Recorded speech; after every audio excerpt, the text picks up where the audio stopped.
Hi, I'm Dr. Dan Ratner. I'm here with the very funny and handsome co-host, Ross the Boss. My guest today you might know as the Emmy-winning co-host of The View for many years. She's also a terrific actress and comedian. She's an author as well and even hosts her own podcast with Kim Whitley, Two Funny Mamas. Let's welcome Sherri Shepherd. Hello. Welcome, Sherri. Hello. Great to see you, Sherri. It's good to see everybody too. Hey, Ross. So listen, Sherri, we're gonna start off on something that is probably familiar to you. You're on all kinds of magazine covers about this transformation that you've been through.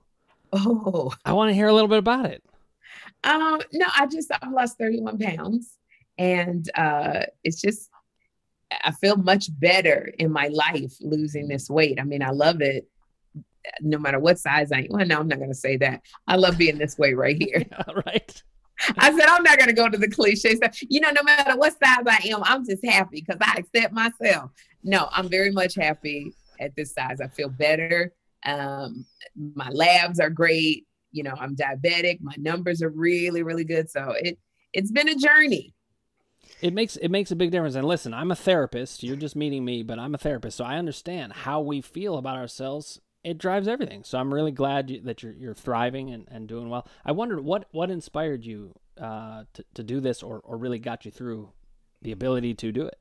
Oh, it was my son, Jeffrey. My son, Jeffrey, was born at 25 weeks and he was 1 pound, 10 ounces. And he doesn't like saying he has special needs. He's got his unique challenges. And he's really been like my why. I always tell people you have to have a why for everything. If you want to fit into a bikini, that's great. But I don't know if that's going to sustain you through the long run. Because, as they said in Game of Thrones, winter's coming. So you ain't going to be able to do the bikini. But it's Jeffrey. He leaned around me one day and he said, Mommy, if you die, who's going to be my bodyguard? So I'm like, what? Something like that will make you get on the straight and narrow and cut out Wonder Bread and Ruffles potato chips. So that is my inspiration for everything.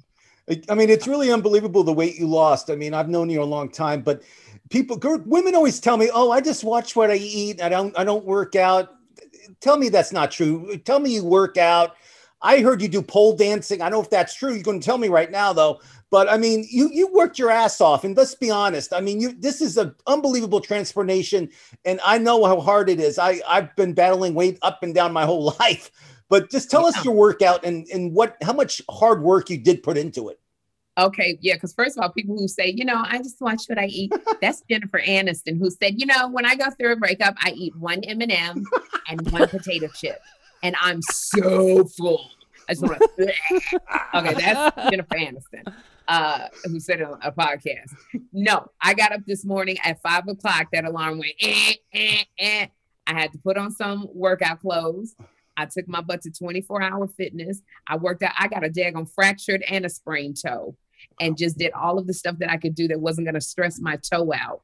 And all that ab work. So that's gym work that I'm doing. I walked in. I saw Ruffles potato chips because they were my sons. I had to make the decision to put them bad babies up and pull out some celery, some spinach, and some green stuff that I put into my smoothie. It's all of these choices you have to make. I saw bacon. I had to decide to do 2 instead of the 6 that I normally do. So it's a lot of saying no. It's a lot of self-talk. It's a lot of choices. It's a lot of, do you want to feel better, or do you want to just eat this Big Mac and sit around and watch friggin' Love is Blind and reality shows? So it's a lot of work. It's a lot of work, and you're single now. And tell me how men treat you differently now because what you look like. I mean, I'm sure it's night and day. Give us one story how men treat you, please.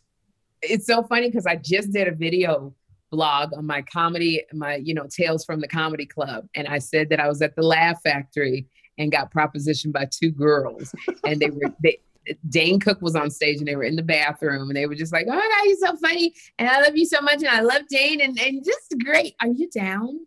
And I was like, "Am I down for what?" And they're like, "No, are you down?" And I'm such a prudy McPrude. I've been single. Like I've been raising my son. So I'm not out here. I don't know the lingo for "are you down" until I was like, "Oh shoot, you mean a throuple? What?" And then another couple at the Improv, just sitting at the bar area after I got off stage. This lady was like my husband. thinks you're so beautiful. Would you like to have dinner with us? No, not really, ma'am. And she's like, no, but really have dinner with us. And I'm like, is she are they trying to pick me? Whoa. Didn't happen when I was 197 pounds. I'll tell you that much. I mean, those are things that happen. And you brought up the Improv. I was working at the Improv. I was booking the Improv back in the days when you were a new face. And I used to call your office on Monday and you would answer the phone. And I know you were like a secretary there. And I would say, Sherri, can you come on and do 10 minutes or 15 minutes tonight? Because it was a new face thing on Monday. Yes. And you used to be so quick. Ross, yes. I'll be there. I mean, that new faces, I know that was a great time. Even like Retta was one of the new faces. Yes. And Retta was on Parks and Rec. Very funny. You were very funny. I mean, so many big people, except, we even had a short guy. We had Danny Woodburn, who was on Seinfeld. We had Bruce Fine, who's 5'1". He's a little guy too. He likes to talk. Yes. Never shuts up. He's a good friend of mine. I can say that. But tell us about like the struggle you had when you first started stand-up. I think it was just being taken seriously, being a woman and being taken seriously. That's why I tell women when they go, I want to do comedy, what advice? And I go, don't sleep with none of the comics. It will take you 10 years to get your reputation back. If you horny, go find it, get a plumber, but don't get a plumber who's a comic. So it's like just being taken seriously and wanting that respect, because back then it was like, fighting for stage time and we were going everywhere. I was on the bus because they kept repossessing my car. So wow. If you call from the Improv, I was there. I'm showcasing for everybody. So just getting the stage time and building my confidence, that's what was the big struggle. I went to one club. It was funny. I took the bus over there. I didn't have any money, but I just was like, I had enough bus fare to go back downtown LA where I lived and over to West Hollywood. And I was next. And then Marlon and Sean Wayans walked in. And whenever you see a celebrity walk in the room, it's like, wah, wah, wah, wah. Life over. You're going to be there till 1 a.m. You might as well go home. And do you know, I stayed until there were only 3 people left. That was such a big crowd. It was 3 people because they kept saying that Marlon's doing his time and Sean. And I said, if I can just go for these 3 people, ma'am. And that's what you got to have in stand-up comedy. You don't leave because it's not enough people. I did it for 3 people and took the bus home by myself. And listen, you got to do this for comedy or for losing weight. You got to be determined and you got to see the big picture. Like, how badly do you want this is what I say. So, Sherri, I want to ask a question about how comedy has changed, because I read that Andrew Dice Clay inspired you to do stand-up. I don't even know if that's true. I got to ask. It was Andrew Dice Clay and Eddie Griffin. And I was a legal secretary leading a very boring life. And I suggested to the other 7 secretaries, let's go to Sizzler and get all you can eat shrimp. Because that was like, woo, risque. And we went to Sizzler, and then I had gotten us tickets to the Comedy Store. I'd never been before. Oh, wow. The main room. I will never forget being there like, wow. Going in the main room, we're sitting at the table, and I got all of these people cracking up before the show started. They were laughing, these women. And then all the comics went up. There was Tamayo Atsuki, Charlie Fleischer, Andrew Dice Clay went on. And he made the women mad because that's when he was doing hickory dickory dock. Your mouth is on my, Yeah. That's when women was getting mad. And the lady who was laughing at me, she leans back to me and she goes, "You're as funny as him. You can do that." And planted the seed. That's why I tell people, you have to be careful when you say to people, because your power is in your tongue. You can plant a seed or you can destroy them. And that, I wish I could tell that lady, she changed my life. And I went outside, and Eddie Griffin, I saw him, he was killing. And they were leaning against the wall. Both are chain smokers. Yep. And talking. All the secretaries had gone home. And I was just like wide-eyed and scared. Eddie swears to this day I was a groupie. I wanted to sleep with him. And I walked up to them and I said, "How do I do what you do? You were so funny." And Andrew was like, "You just get on stage and you do it. Between smoking." And I said, "But like that, I'm scared." One of them said, "Well, then you do it scared." It is my mantra for how I live. And you grew up in Chicago. Your dad was a deacon. I mean, how did you become I mean, I know you told us about comedy right now, but I mean, you were a fan of Andrew Dice Clay. I mean, it seems to me it's like maybe like Joan Rivers or somebody female, but you went to the totally extreme of Andrew Dice Clay, which is great to hear because I used to take dates to see Andrew Dice Clay, and every woman would say, I'm appalled. They would walk out. They can't take it, but you're special. You're somebody that actually likes Andrew Dice Clay, and I like to hear that. I adore Andrew. I love Andrew. When I found out Andrew was single, I was like, why he didn't call me? Huh? I like his fearlessness. I love how he always just never gave two craps. Because you're talking about a girl who's very shy, who would get on stage and be like, oh my God, do they like me? Please like me. Please love me. And so I love that about Dice. I love how he has reinvented himself and he's now like a serious actor. I watched the Showtime show. I loved it. I don't know if you saw when he's in Vegas and plays himself. Yeah. I loved it. And it was Natasha Leggero and it was Andrew Dice Clay. I'm friends with Natasha. I put her on the Tonight Show a few times. Love Natasha. And she's terrific, but I love that series. And he's a good actor. You're 100% right. I mean, and the whole thing about his act now, do you think his act could work now with everything that's going on in the world, with all the cancel and all the stuff that? Oh, you mean his act that he had before? Yeah. No. Mm-mm. I think people are too sensitive. I do too. I mean, do you have to write I mean, I know you're doing stand-up again. You and Kim are doing stand-up all over the place. Things are opening up. Do you feel like you have to walk on eggshells on certain situations? I mean, I know you're a woman and women do get away with more stuff, but I don't think it matters anymore. No, I do feel like I have to walk on eggshells sometimes. I can't stand these camera phones because you know how it is. We're comics. We get on stage and we have to form things. The joke that you see in August, 6 months may be so different because we have to shape it. We have to form it. It's a baby. When you take it and you put it on cell phone and then you put it on YouTube, you may not like what you see, but that's the journey that I have to take. And so I don't like people having cell phones and taping me at a show. Dane Cook snatched somebody's phone and deleted his video. And then after he got off stage, I was like, you think you bad, Dane? It went into her archives. She still got the damn video, Dane. The look on his face.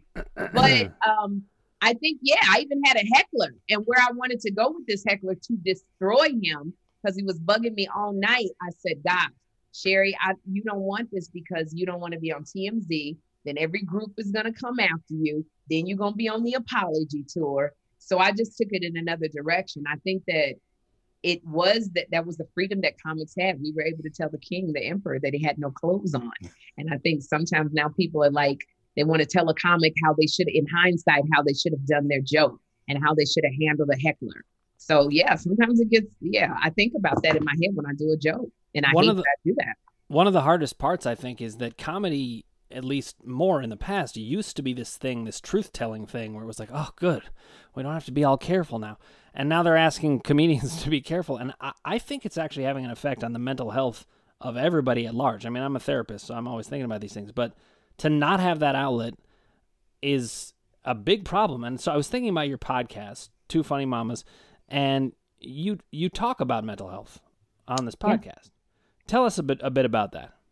I mean, we just talk about you got to have a balance. And Kim and I, we're both comedians, and everything we do is from the lens of funny because we want you to be able to come and laugh. It's so much heaviness with what we're going through. You know, right before I got on stage yesterday at the Comedy Store, I'm like, I'm depressed about what the women in Afghanistan are doing and the earthquake in Haiti and shit. Are you vaccinated? It's so much that we're carrying. I think that people come to a comedy club because they want to just let go and be loose. And so, with stand-up comedy, I feel like we are helping with people's mental health. You got to laugh. Studies have shown laughter it releases orgasm or endorphins or something like that. It makes you feel better. It's a good lubricant for the brain. And we talk about that all the time. But even in that, doctor, people will leave comments and go, how dare you? This is shameful. You shouldn't be laughing at that. We have too much going on in the world. And I say, well, for God's sakes, if we can't laugh, we're doomed. Yeah. Yep. You're right. And I always say this, comedians, you can say anything you want except fire on stage. And you just can't say that. You can do anything you want as long as it's funny. I didn't care. You know, and when I booked the Tonight Show, I had the same rule. Like, of course, you can't swear, but if you want to do your material that you feel comfortable with and you think it's funny, and and it's not going to offend anybody, like seriously offending, I mean, you can do it on the show. I mean, I'm not there to like regulate comedy. I'm not the comedy police. But yeah, I feel now it's like with cell phones, like you said, I think that totally is hurting comedy. And Dave Chappelle, who we all love and enjoy, he doesn't let anybody record him on stage. And he has people walking around like the police. And if they see one phone out there, they'll take it and smash it. He doesn't care. And it's so funny. You have to teach people phone etiquette. I did a fundraiser and I had Wanda Sykes come in and Kevin Nealon and Louis Anderson and it was packed, and Wanda's doing her material, and she says to an audience member, "Hey, turn off the camera phone. I'm not performing if you're going to tape me. This is my material. This is how I make my living and feed my kids." And they did it. And then the show was over. I'm talking to my sisters from the Bay Area, my sister, and she's like, "I can't believe Wanda going to tell me to turn off my phone. Oh, Jesus." What did you say to your sister? I said, "You're not supposed to tape the comics." And she was like, "Well, how am I going to see it the next day and show my friends?" I was like, I can't even, okay. Obviously, that's my fault. That's because I didn't train y'all well. I was so embarrassed. And Wanda still talks about that to this day. Can you believe those ignorant people were filming me? And I go, yeah, I don't even know. I don't know. They're not related to me, Wanda. Don't worry. They're not related to me, Wanda. So a really funny thing happened on Instagram, I think last year or the year before, that made me laugh. And it's hard to make Ross the Boss laugh. When you were at the airport at the Delta exclusive room, and people thought you were Octavia Spencer. Tell us the story. This is one of my favorite stories. Tell us. I think that we all have a doppelganger, and mine is Octavia Spencer from The Help, from Hidden Figures. She's an Oscar winner, and people confuse us all the time, and we're friends. And so they would frequently ask her, "When are you coming back on The View? We need you on The View." And they will always say to me, "We loved you in The Help." So I was literally in the airport. She was nominated for an Oscar for Hidden Figures, and they gave me the VIP because they were so excited that I was there. And the level of excitement that people get when they meet me, I go, yeah, they think I'm Octavia. And I ride with it. They either think I'm Octavia or Oprah. And I ride it. If I'm gonna get perks, I'm going with it. So they put me in the VIP section, and literally people were saying to me, "You need to win the Oscar. You were phenomenal." And when people go on and on, you feel bad. You don't want to tell them like you're not Octavia because they're gonna be embarrassed. That happened at the Oscars when she won for Hidden Figures. I was doing the red carpet for something, and who was both John Corbett and Bo Derek came up, and they were like, "Oh my God, your specificity in The Help was so wonderful." And they kept going on and on. I said, "These two don't even know I ain't Octavia, but I can't say I'm not because it's going to be really embarrassing." Right. And they said, "We know you're going to win that Oscar." So I said, "And when I win that Oscar, I'm going to do like Carol Burnett and pull my ear. And that's for you."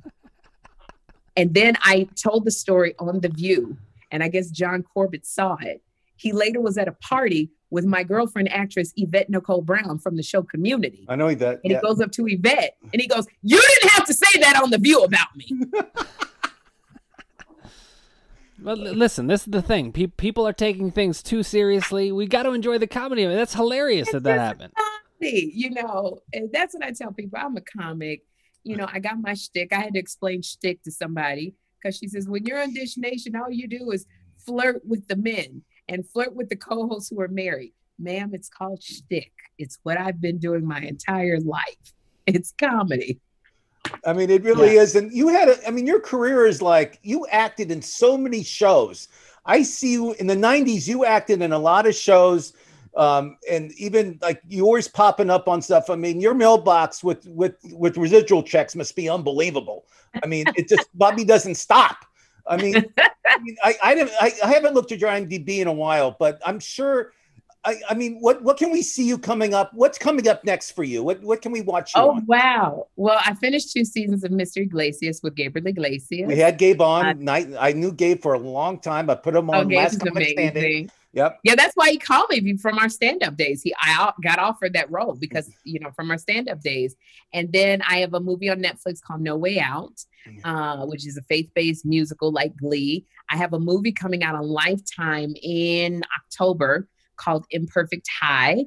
And I have a recurring on a Mindy Kaling series called Sex Lives of College Girls. That'll be out in November.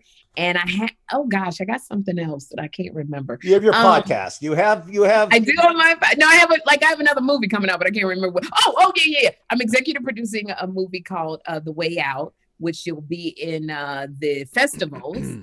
I feel like I have another movie, but I can't remember. But I do have my podcast, Two Funny Mamas, which comes out every Thursday on YouTube. And I'm working on a book right now, and I'm working on developing my own show called Sherri.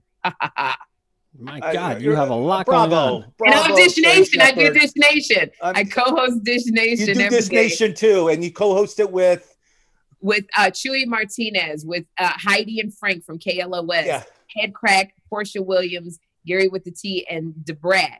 And we do it every day. We do pop culture. I'll be co-hosting The View in October for a week. Oh, you are?